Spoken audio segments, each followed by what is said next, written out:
자, 여러분들 물맷돌 5개 왜 지었나? 첫 번째는요, 목자였기 때문이에요. 목자. 여러분들 중에 목자 목녀가 계십니까? 목자 목녀, 초원지기. 제가 금요성령 집회 때도 목자 목녀에 대한 좀 감사의 표현을 드렸는데, 한 해 동안 목자 목녀님들이 이 물맷돌 갖고 얼마나 싸웠는지 몰라요. 어쩔 때는 기도의 물맷돌, 어쩔 때는 정말 환자, 아프신 분들을 정말 중보하는 중보의 물맷돌, 또 어떤 분들은 호스팅하면서 hospitality 아주 잘 준비하면서 식사든지 간식이든지 준비하는 물맷돌, 또 어떤 분들은 관계성의 어려움과 또 극복이 있어야 돼서 그 물맷돌을 갖고 씨름하신 분들도 있고, 안 나오는 목원들. 할렐루야. 올 한 해 좀 마지막 예배 때 돌아보시길 바랍니다. 내가 우리 목자 목녀님들 속색이진 않았나. 안 나오는 목원들을 위해서 기도하고, 또 초원지기 우리 안수 집사님들, 권사님들도 얼마나 기도를 많이 했겠어요. 한 해를 돌아보면 목자 목녀들의 쥐어진 그 기도 제목들이 있습니다. 그런데 다윗이 목자였다라는 거예요. 목자였기 때문에 돌을 갖고 싸워본 경험이 있습니다. 사무엘상 17장 34절 말씀 보니까, 다윗이 사울에게 말하되 주의 종이 아버지의 양을 지킬 때에 사자나 곰이 와서 양 떼의 새끼를 물어가면 내가 따라가서 그것을 치고가 뭘로 쳤겠어요? 이 물맷돌로 쳤다라는 거예요. 그래서 그 입에서 새끼를 건져내고 그것이 일어나 나를 해하고자 하면 내가 그 수염을 잡고 그것을 쳐 죽였느니라. 주의 종이 사자와 곰도 쳤은즉, 자기의 경험치를 얘기하는 거죠. 사자와 곰도 쳐봤는데 살아계신 하나님의 군대를 모욕한 이 할례받지 않은 블레셋 사람이니까 그가 그 짐승의 하나같이 되리이다. 37절 같이 있습니다. 시작. 또 다윗이 이르되 여호와께서 나를 사자의 발톱과 곰의 발톱에서 건져내셨은즉 나를 이 블레셋 사람의 손에서도 건져내시리이다. 사울이 다윗에게 이르되 가라, 여호와께서 너와 함께 계시기를 원하노라. 하나님께서 사자 발톱, 곰 발톱에서 나를 지키신 것처럼 이번에도 지키실 것이다. 무슨 말입니까? been there, done that. 경험해봤으니 하나님이 그 경험치를 가지고 내가 오늘도 승리할 수 있으리라 라는 말씀이에요. 여러분, 그는 목자였습니다. 제가 아까 목자 이야기를 했는데, 하나님은요 목자를 굉장히 사랑하시는데 그냥 사랑하시는 게 아니라 편애하실 정도로 사랑하세요. 금요성령 집회 혹시 예배를 못 드리신 분들을 위해서 짧게 말씀드리면, 여러분 성경에서요 귀하게 쓰임 받았던 사람들 중엔 다 목자가 있습니다. 거의 다, 많은 경우, 다라고 하면 또 예외 경우를 갖고 오시니까 보세요. 가인과 아벨의 제사, 아벨이 뭐를 드렸어요? 양을 드렸는데 왜 드렸어요? 창세기 한번 4장 말씀 보니까 그가 또 가인의 아우 아벨을 낳았는데 아벨은 양치는 자였대요. 목자였대요. 아브라함 목자였습니다. 아브라함에게 가축과 은과 금이 풍부하였더라. 가축이 너무 많아져서 조카 롯하고 이제 헤어질 때도 가축이 너무 많아지니까 너네 목자랑 우리 목자랑 싸우게 하지 말고 목자들끼리 우리가 그냥 좌하고 우하고 나눠 가자, 우리가 헤어지자, 이런 얘기 여러분 기억하실 겁니다. 이삭도 아브라함의 뒤를 이어서 양떼와 우물을 관리했습니다. 야곱 삼촌 라반 집 가서 양을 쳤습니다. 모세 미디안 광야에 가서 40년 동안 양을 쳤고 목자로 살았습니다. 다윗 당연히 목동이죠. 이세 아들 중에 쭉 고르다가 사무엘이 이게 답니까 아들이? 그랬더니 말제 막내가 하나 있는데 그 아이는 그냥 양이나 치는 자입니다. 목자입니다 하면서 그가 목동이었던 것을 정확하게 얘기합니다. 예수님이 이 땅에 오셔서 나는 참 목자다. 그러니까 여러분, 목자 목녀 되는 길이 하나님 복 받는 길이에요. 아멘을 왜 여기에 적용이 확실하지 않습니까? 네. 내년도에는 SLS의 목자 목녀 훈련반에 더 많은 분들이 부흥케 되리라 믿습니다. 네, 복 받는 길이에요. 정말 목양을 해보고 목자를 해보는 건 하나님께서 주신 굉장히 큰 은혜입니다. 여러분, 목자로서 양을 지키는 것도 중요한데 계속해서 제가 말씀드린 건 목자로서의 경험, 그 체험, 현장에서 싸워본 경험이 오늘 그를 싸우게 했고 물맷돌 5개를 지우게 했습니다. 여러분들이 한 해 도넛 비즈니스를 하시는 분은 도넛 비즈니스를 하시고, 다른 소상공인, 세탁소를 하시는 우리 집사님들도 계시고, 어떤 직종에 계시든 어떤 잡을 갖고 계시든 여러분들 모두는 경험, 체험, 현장에서 지금 싸우고 계세요. 저도 목회 현장에서, 여러분들은 사업에, 또 비즈니스에, 또 실생활의 그 모든 현장에서, 육아의 현장에서, 가정의 현장에서 다들 지내고 계시는 것이죠. 그래서 여러분, 저는 이렇게 적어봤어요. 현장에 야성을 갖는 크리스천이 되는 것이 중요하다는 거예요. 자, 저를 따라서 현장에 야성을 갖는 크리스천이 되자. 올 한 해도 현장에서 고생하시고 수고하신 여러분들, 여러분 현장에 야성을 가진 크리스천들이에요. 내년도도 현장에 야성을 가진, 현장의 영성을 가진 크리스천 되시기를 축복합니다. 두 번째, 왜 물맷돌 5개를 챙겼는가? 조금 더 디테일한 성경적 이야기와 근거를 드리겠습니다. 사무엘상 17장을 읽었는데요, 사무엘하 21장으로 한번 가보겠습니다. 사무엘하 21장에 보면 제가 몇 절만 읽어드릴게요. 블레셋 사람이 다시 이스라엘을 치거늘 다윗이 그의 부하들과 함께 내려가서 블레셋 사람과 싸우더니 다윗이 피곤함에 거인족의 아들 중에 무게가 300세겔 되는 놋창을 들고 세 칼을 찬 이스비브놉이 다윗을 죽이려 하였다라고, 거인족의 아들 중 이스비브놉이 있다고 얘기를 합니다. 18절 한번 같이 읽습니다. 시작. 고베에서 전쟁할 때에 후사 사람 십부게는 거인족의 아들 중에 삽을 쳐 죽였다. 삽도 뭐예요? 거인족이었다라는 거예요. 또 하나 19절 보니까 또다시 블레셋 사람과 고베에서 전쟁할 때 베들레헴 사람 야레오르김의 아들 엘하나는 가드 골리앗의 골리앗의 동생도 나왔어요. 라흐미를 죽였는데 그 자의 창자로는 배틀 채 같았더라. 20절 마지막으로 또 가드에서 전쟁할 때 그곳에 키가 큰 자, 거인이죠, 하나는 손가락 발가락이 각기 6개씩 24개가 토탈 있었다라는 거인족의 소생이라. 자, 보세요. 이스비브놉, 삽, 라하미, 손가락 발가락 6개가 있는 거인, 지금 몇 명 나왔어요? 4명 나왔죠. 그리고 사무엘상 17장에서 물리친 골리앗까지 거인 장군들이 지금 5이 있었다라는 걸 성경에 기록합니다. 많은 성경학자들은 사무엘하 21장이 많은 수십 년이 지난 후지만, 거의 뭐 한 30년, 적어도 20-30년은 지났을 시간이에요. 그런데 사무엘상 17장에서도 그 거인족의 장군들이었던 그들이, 4명의 다른 그 거인 장군들이 분명히 골리앗과 함께 서 있었을 것이라고 성경학자들은 추측합니다. 자, 골리앗까지 그럼 몇 명이에요? 5명이에요. 그러면 5개의 돌을 주셨을 때, 여러분 사무엘상 17장의 전쟁은요 1대1의 전쟁입니다. 골리앗이 그렇게 걸어왔어요. 골리앗이 뭐라고 그랬냐면, 너희 중에 한 사람 뽑아서 나랑 싸우자. 우리가 이기면, 블레셋이 이기면 블레셋이 종 되겠다, 이스라엘의 종 되겠다. 이스라엘이 이기면 우리가, 이 블레셋이 너희들의 종이 되리라. 1대1로 한번 싸워보자.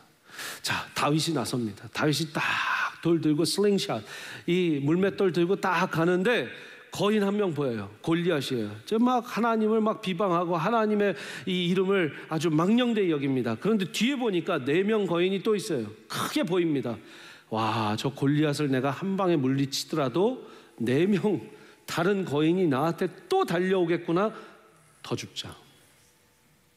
5개 죽은 거예요. 이 말씀을 우리의 삶으로 적용하면 아주 쉽게 이렇게 됩니다. 아이고, 한 곱이 넘겼더니 또 무슨 일이 터지네, 이거예요. 장군이 하나가 아니라 적군이 2, 3, 4, 5, 거인이 5이 떡하니 버티고 있으니까 한 명 쓰러지면 또 한 명이 나올 거고, 한 명 쓰러지면 또 한 명이 나올 거고. 여러분, 우리 젊은 엄마들 애 하나 아파갖고 막 열나고 밤새서 한 2, 3일 그냥 열 좀 내려갖고 애 간호하고 하다 보면 어떻게 돼요? 그때부터 또 둘째가 아파요. 둘째가 아파요. 그러다가 형제, 자매, 우리 아들, 딸들이 다 골고루 한 번씩 겪잖아요. 그럼 엄마, 아빠들은 거의 그냥 넉다운이 되죠. 아이들 키우는 문제만 그렇습니까? 여러분들 사업하시는 분들 어떻게든 저기 해갖고 부도 막고 이렇게 막아놨는데 또 저기에서 터지고 여기에서 터지고 사방팔방에서 터질 때 있잖아요. 무슨 관계의 문제가 있어서 한 명하고 풀어놨더니 또 알고 봤더니 그 사람이 또 이렇게 해갖고 또 2명, 3명 또 그 가정하고 저 가정하고 그 매듭이 너무 많잖아요. 그게 바로 거인 5 지키고 서 있는 거예요. 그럼 물맷돌 하나로 안 된다는 거예요. 사랑하는 여러분, 물맷돌을 왜 5개 했냐? 그만큼 싸워야 될 싸움이 많기 때문에 물맷돌 5개가 필요했던 거예요. 절 따라서 그만큼 싸워야 될 싸움이 많다. 여러분, 부흥하는 교회에 세미함께 오신 것을 환영합니다. 그러나 부흥하는 교회는 절대적으로 있는 게 뭐냐? 사단마귀 공격이 있습니다. 신앙이 막 좋아지고 있을 때 분명히 있는 건 내가 교회 안 다니다가 가나안 성도 됐다가 안 나가 가나안 성도 됐다가 이제 오랜만에 세미함교회 와서 말씀도 들리고 찬양도 좋고 막 해갖고 막 은혜 받고 있어요. 그러면 2주째 3주째 되다가 분명히 사단마귀 틈타서 안 들리게 돼요. 은혜를 막습니다. 왜요? 사단마귀는 눈 시퍼렇게 살아있기 때문이에요. 사랑하는 여러분, 영적인 싸움이 얼마나 어렵습니까? 혈과 육의 싸움인 것 같지만 은혜 받은 사람들의 싸움은 영적인 싸움으로 연결이 돼요. 돈 문제 같지만 돈 문제가 그냥 단순히 액수의 문제, 넘버의 문제가 아니라 지내고 보면 내 영을 죽이고 내 걱정하게 되고 염려하게 되고 고민하게 되고 기도가 안 나오고 기도가 안 터지고 왜 기도했는데 안 들어주냐고 막 우리는 하나님과 또 힘들어지고 그러면 영적인 문제로 틀어져 버리는 거예요. 돈 문제로 시작해서 영적인 문제로 끝나고 관계적인 문제로 시작해서 영적인 문제로 끝나요. 내 어떤 스테이터스, 미국에서의 그런 상황들, 좀 비자 좀 나왔으면 좋겠는데 영주권 좀 나왔으면 좋겠는데 스테이터스의 상황에 기도해서 영적인 문제로 가요. 아니 몇 년도에 들어주시려고 그래요? 하나님 도대체 역사의 하나님이시라면서요. 왜 역사 안 하세요? 나한테만 역사 안 하는 것 같고 그럼 힘들어요. 영적인 문제가 얼마나 많은지 몰라요. 초대교회에도 베드로가 뭐라고 합니까? 너희 염려를 다 주께 맡기라 이는 그가 너희를 돌보심이라 라고 말씀하고 나서 8절 말씀 시작. 근신하라 깨어라 너희 대적 마귀가 우는 사자같이 두루 삼키면 삼킬 자를 찾느니라. 여러분 우는 사자처럼 삼킬 자를 찾느니라 이 말씀 잘 아시잖아요. 근데 이 말씀이 어느 맥락에서 나왔냐면 지금 7절 말씀 아까 보면 염려를 주께 맡겨라. 무슨 말이에요? 안 그러면 사단마귀 악마가 우는 사자같이 널 삼켜버려. 염려 걱정하다가. 그 다음 말씀 9절 보세요. 너희는 믿음을 굳건하게 하여 그를 대적하라. 이는 세상에 있는 너희 형제들도 동일한 고난을 당하는 줄 알미라. 고난이 있다라는 거예요. 고난이 있는데 그 고난 중에 분명히 사단마귀가 우는 사자와 같이 우리를 삼키려 든다는 거예요. 10절 말씀 같이 읽습니다. 시작. 모든 은혜의 하나님 곧 그리스도 안에서 너희를 부르사 자기의 영원한 영광에 들어가게 하시니가 잠깐 고난을 당한 너희를 친히 온전하게 하시며 굳건하게 하시며 강하게 하시며 털을 견고하게 하시리라. 온전하게 하시며 굳건하게 하시며 강하게 하시며 털을 견고하게 하시리라. 얼마나 좋은 말씀이에요. 근데 언제 할 때 너희가 잠깐 고난을 당할지라도 그리스도 안에서 그 영원한 생명을 붙들면 된다는 거예요. 그러니까 고난이 없다는 얘기 한 번도 안 했어요. 여호와는 나의 목자시니 내가 부족함이 없으리로다. 그가 사망의 음침한 골짜기로 내가 다닐지라도 사망의 음침한 골짜기는 있을 수도 있다는 거예요. 우리의 삶에 고난과 역경과 어려움과 거인 5, 거인 10명 상대해야 될 때 영적인 공격이든 육적인 공격이든 있을 수 있다는 거예요. 그런데 그때 뭐예요? 중요한 건 사단마귀가 얼마나 틈타서 우는 사자와 같이 너희한테 덤벼드는지도 봐라. 여러분 깨어 있으시기 바랍니다. 그래서 뭐예요? 너희는 믿음을 9절에 같이 한번 읽습니다. 9절 말씀 띄워주시면 시작. 너희는 믿음을 굳건하게 하여 그를 대적하라. 여러분, 여러분이 하셔야 되는, 우리가 해야 되는 일은요, 대적하는 일이에요. 대적. 왜? 사단마귀를 싸워 이겨라 하진 않았어요. 대적만 해요. 야, 싸울 준비하고 대들어 이거예요. 물맷돌 5개 들고 나가. 그러면 승리는 내가 하게 해줄게 이 말이죠. 대적하라. 대적하라라는 말은 분명히 분별을 해야 돼요. 이게 영적인 공격이구나. 대적을 해야 되는구나. 내가 싸워서 이기리라. 나 여기에 그냥 염려하고 걱정 근심하면서 고난만 당하고 있진 않는다. 왜? 분명히 내가 뚫고 나가야 되니까 대적하겠다. 그럼 하나님 도우신다는 거예요. 아멘이세요? 그러니까 거인이 한둘이 아니에요. 5, 10명. 여러분들의 인생에 산 넘고 산 넘어, 고비 넘고 고비 넘어가 여러분 매년 왜 없습니까? 매년 평탄만 했던 적은 없잖아요. 코로나 때는 코로나라서 힘들었고, 코로나 끝나니까 코로나 끝나서 힘들고, 지금은 뭐 언제는 또 대통령 때문에 힘들고, 대통령 바뀌니까 대통령 바뀌어서 힘들고. 할렐루야. 여러분 대적하세요. 맞서세요. 자, 이제 마지막으로 왜 정말 5 돌을 준비했는가? 저에게 영적인 메시지. 자, 성경적인 메시지는 거인 5이 있었다라는 거예요. 첫 번째, 현장에서 그 물맷돌로 싸웠다라는 거예요. 마지막. 제가 이건 너무 단순해서 사실 너무 단순한데 너무 깊은 깨달음이 저한테 주어져서 제가 이 말씀을 다 묵상하고 연말에 정말 하나님. 자, 물맷돌 5개. 여러분 생각해 보세요. 자, 돌 하나 쥐어 보세요. 돌 하나. 돌 하나 쥐는 자는 복이 있을지어다. 네. 돌 하나 쥐었어요. 지금 골리앗 다가옵니다. 여러분들의 인생에 골리앗이 뭔지 모르겠지만 다가옵니다. 자, 던져버리세요. 팍! 네. 잘하셨어요. 이렇게 하시면 안 돼요. 이렇게 팍 던졌어요. 근데 보세요. 골리앗이 크니까 뭐 막 어디 피할 데도 없어서 딱 맞은 것 같지만 만약에 골리앗이 진짜 장군이고 막 칼도 막 휘둘리면서 막 그러면 딱 던졌는데 싹 피했어요. 그래서 돌이 싹 피해갔어. 2번째 피했다 이거지. 그러면 팍 던졌어요. 그랬더니 딱 투구에 삥 맞고 그냥 똑 떨어졌어요. 그럼 어떻게 3번째 또 막 해갖고 팍 던졌는데 여기 갑옷에 탁 맞고 그냥 튀기가 나왔어요. 자, 몇 개 남았어요? 2개 남은 거 또 한번 해보자. 여러분 5개 맞춰서 못 맞췄으면 아마 5개 또 주셨을 겁니다. 다윗은. 근데 제가 연말에 너무 기도하는 중에 새벽에 5개 돌멩이를 집은 의지가 참 소중하다. 한번 이 돌멩이를 던져보겠다는 의지가 있다는 거 너무 중요하다.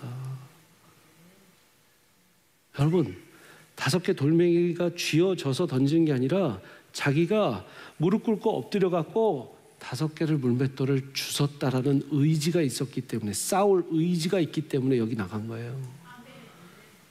싸울 의지. 오늘 본문 말씀처럼 내가 이 물맷돌 5개로 사자도 죽였고 곰도 죽였고 저 골리앗 하나님의 이름을 망령되이 여기는 지금 하나님의 민족을 지금 짓밟는 저 사람 내가 여러분 의지.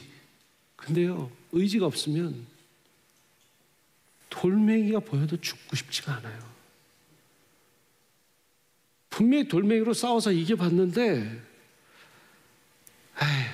내 손엔 창칼도 없는데 뭘, 내 손엔 우리 집은 이것도 없는데 뭘, 나는 그런 부모도 없는데 뭘, 나는 그런 배경도 없는데 뭘, 나는 그럴 의지도 없는데 뭘 해버리면 사람이 신기한 게 그 돌멩이 안 죽습니다.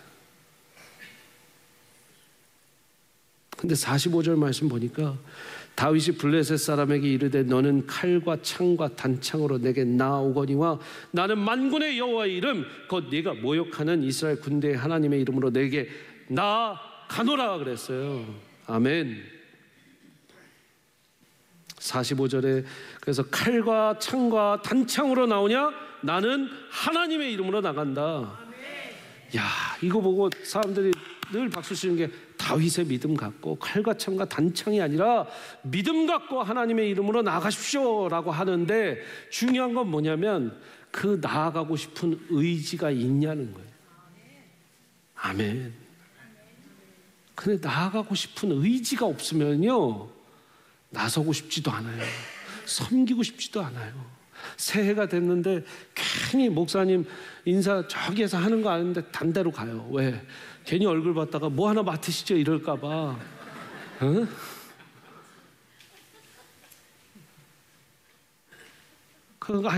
우리 담임 목사님한테 크리스마스 카드도 좀 써드려야 되는데 하다가 안 써요. 왜? 괜히 우리 가족 사진 봤다가 그래 이 집사님께 시키면 되겠다, 그 일 맡겨드리면 되겠다 그럴까 봐 하고 싶은 마음이 없어질 때가 있어요.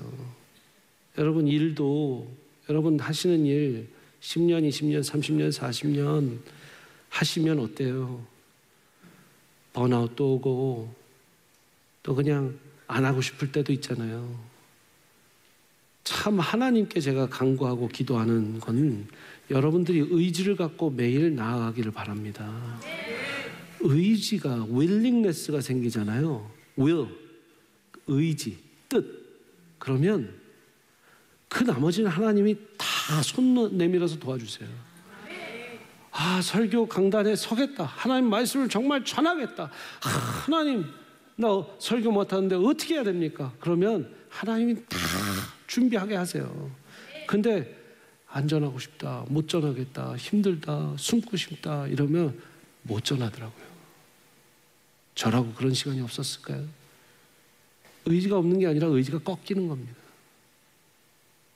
의지와 열정이 충만한 사람도요, 그 의지와 열정이 충만하게 10년, 20년, 50년 갈 수는 없어요. 그러니까 늘 하나님 앞에서 쇄신해야 돼요. 하나님께 renewing spirit으로 하나님이 새 힘을 주셔야 돼요. 새 힘으로 나아가야 새해를 살아요.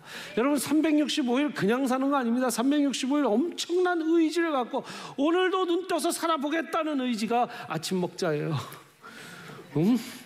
남편이 어떻게 아침에 뭐 없어? 하는 거는 아니 아침부터 무슨 밥을 찾고 그래 그러지 말고 오늘도 저 양반이 살아보겠다고 하는구나 하는 의지로 받아주시면 돼요. 할렐루야. 네? 아기가 태어나갖고 깐난 아기 보면 뭐 어떻게 하는지 아세요? 엄마 젖먹으려고 야 신기해요. 그 의지. 제가 첫째 둘째 누구라고 하진 않겠는데 한 애는요 아주 열심히 이래요. 아기 때부터. 한 애는요 하다가 안 되면 하고 그냥 젖병 물려달라는 거예요. 이게 의지예요. 여러분 아침부터 뭐 좀 하자, 걸어보자, 산책 가자, 힘을 내자. 이거 의지입니다. 사랑하는 여러분, 이 단순한 게 어려워지는 게 있대요. 사랑하는 여러분, 2025년은 여러분이 의지가 있든 없든 옵니다. 그런데 의지를 갖고 가는 분이 있고 포기하고 가는 분이 있어요. 오늘 예배 가운데 제가 한 말씀만, 정말 하나만, 정말 하나님께서 제 연말에 주신 말씀을 드리자면, 돌 하나, 그 내 손에 작은 돌멩이라도 하나 쥘 하나님 의지를 주시옵소서. 그 기도, 그 열정, 그 하나님께서 의지 주시는 걸 갖고 한번 던지면서 내년도를 준비해 보세요. 그러려면 기도해야 합니다. 그러니까 기도의 자리로 오세요. 그러려면 말씀이 있어야 돼요. 여러분들 안에서 여러분들 생각과 지혜로, 여러분들 지식으로 그 의지 안 생깁니다. 세상의 모든 것들은 하나님이 명령하시니 생겼기 때문에 하나님의 말씀이 있어야지만 시작이 돼요. 사랑하는 여러분, 의지와 열정 때문에 돌멩이 5개를 진 겁니다. 하나 피하면 또 던지고, 둘 피하면 또 던지고, 10개라도 20개라도 100개라도 1000개라도 주님께서 그 의지, willingness를 주시는 이 연말 연초가 되시기를 축복합니다.